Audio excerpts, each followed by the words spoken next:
Hello superintendent గారా? నమస్కారం. Sardar Paparayudu jail arrest లోనే ఉన్నాడా, విడుదలయ్యాడా? విడుదలయ్యాడండి. విడుదలయ్యాడా? అయ్యో, అయితే వచ్చిన సర్దార్ పాపారాయుడు అన్నమాట. రావడం ఏంటండి?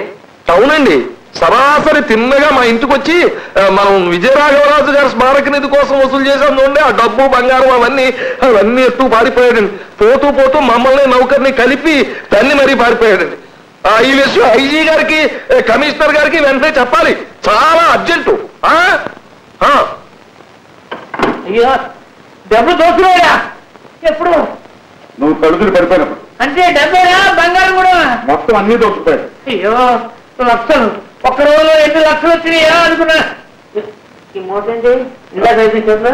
ఈ గాజు బెగ్గులు రేపు పోలీసు వచ్చిన చూపించద్దు. గాజు బెగ్గులు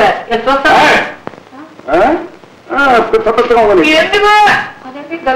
గాజు బెగ్గులు గొల్లమా? పోతే పోయిందిలే, ఎలా డబ్బు చాలా చూపించాడు అంతే. మందుకాయలు ఏమైనా పట్టుకుపోయాడా? మందుకాయలు ఇచ్చాడు. అమ్మా అబ్బా, ఓ పని చేద్దాం. వాడు జైల్లోంచి బయటకు వచ్చేసాడు కాబట్టి మనం జైల్లో వెళ్ళిపోతే మన ప్రాణానికి ఏమి ఇబ్బంది ఉండదు. పిచ్చి పిచ్చుకోను